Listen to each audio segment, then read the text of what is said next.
పేదింటి ఆడబిడ్డలకు కళ్యాణ లక్ష్మి చెక్కులు అండగా నిలుస్తున్నాయని ప్రభుత్వ విప్ ఎమ్మెల్యే ఆది శ్రీనివాస్ అన్నారు. రాజన్న సిరిసిల్ల జిల్లా రుద్రంగి మండల కేంద్రానికి చెందిన 35 మంది లబ్ధిదారులకు కళ్యాణ లక్ష్మి చెక్కులు మంజూరు కాగా వాటిని గురువారం రోజున పంపిణీ చేశారు. ఈ సందర్భంగా ఎమ్మెల్యే మాట్లాడుతూ ఆడబిడ్డల పెళ్లిళ్లు చేసిన తల్లిదండ్రులకు కళ్యాణ లక్ష్మి పథకం ద్వారా అందించే ₹1,00,000 ఉపశమనాన్ని కలిగిస్తాయని అన్నారు. ప్రజాపాలనలో ముఖ్యమంత్రి రేవంత్ రెడ్డి కృషితో బీసీ రిజర్వేషన్లు 42% పెంచుకోవడం జరిగిందని అన్నారు. అలాగే ఎస్సీ వర్గీకరణ కూడా అమలు చేయడం జరిగిందని అన్నారు.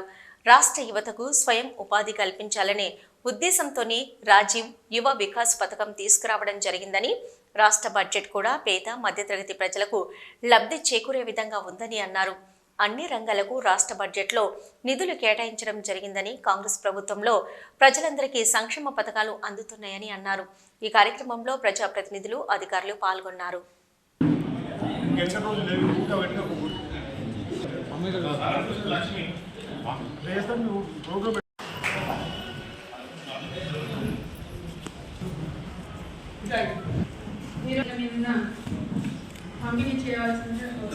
ఖజానా పరిస్థితి తెలుసు. రాష్ట్ర ఖజానా ఖాళీ కూర్చుంది. 7 లక్షల కోట్ల అప్పుల్లోకి తీసుకుని వెళ్ళినటువంటి ఆ ప్రభుత్వం అయితే దాని వడ్డీలు కడుతూ ఓవైపు సంక్షేమ కార్యక్రమం 30 సంవత్సరాలుగా మాదిగా కులాలకు సంబంధించిన వర్గీకరణకు సంబంధించి 3 దశాబ్దాలు ఎదురు చూస్తున్నటువంటి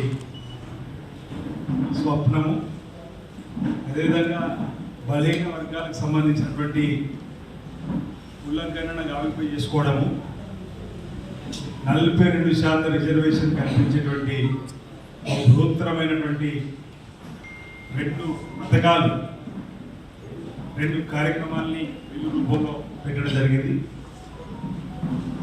రాష్ట్ర శాసనసభలో బీసీలకు సంబంధించి రాజకీయ, ఉద్యోగ, విద్య పరంగా 42% రిజర్వేషన్ కల్పింపజేయాల్సిన బిల్లు, అదేవిధంగా మాదిగా వర్గాలకు సంబంధించినటువంటి ఉపకులాల వర్గీకరణకు సంబంధించినటువంటి బిల్లును కూడా 3 దశాబ్దాలుగా ఎదురు చూస్తున్నటువంటి బిల్లును కూడా 2 బిల్లులు ఈ అసెంబ్లీ కాల సమయంలో మనం ఆమోదింపు చేసుకోవడం ఆనందంగా ఉందని వాటి సందర్భంగా చెప్తున్నారు. కూడా ఎస్సీ, ఎస్టీ, బీసీ, మైనార్టీ అన్ని వర్గాలు కూడా సంబరాలు జరుపుకుంటూ ఈ రాష్ట్ర ప్రభుత్వ అధినేత గౌరవ ముఖ్యమంత్రి రేవంత్ రెడ్డి గారికి, అదేవిధంగా బీసీ కులగణన ఎవరి స్థాయితో తేలాలి, వారికి అంతా ఈ దేశ సంపదతో పాటు రాజకీయ అవకాశాలు, ఉద్యోగ విద్యా అవకాశాలు రావాలని సూచన చేసిన రాహుల్ గాంధీ గారికి, అదేవిధంగా ఉప ముఖ్యమంత్రి గారికి, దామోదర రాజనరసింహ గారికి కూడా ధన్యవాదాలు తెలియజేస్తూ చక్కటి ర్యాలీ కూడా చేసినట్టుగా నేను చూడడం జరిగింది. అన్ని మండల కేంద్రాలు కూడా జరిగింది. ఈరోజు కూడా వల్లంపల్లిలో విజయోత్సవ ర్యాలీని, ధన్యవాద ర్యాలీ కూడా చేసుకొని రావడం జరిగింది. ఈ రుద్రంగి బిడ్డగా, ఈ శాసనసభలో ఒక బీసీ బిడ్డగా,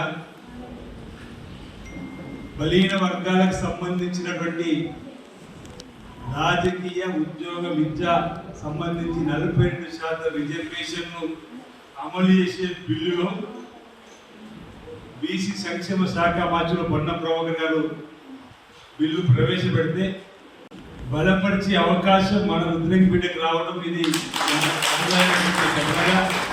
నేను కూడా ఈ జీవితంలో వెనుకబడిన తరగతులకు సంబంధించి 42% రిజర్వేషన్ కల్పించేటి సభలో ఉండడమే కాకుండా అది బలపరిచే అవకాశం రావడం పూర్వజన్మ సుకృతంగానే భావిస్తా ఉన్నా. ఇదే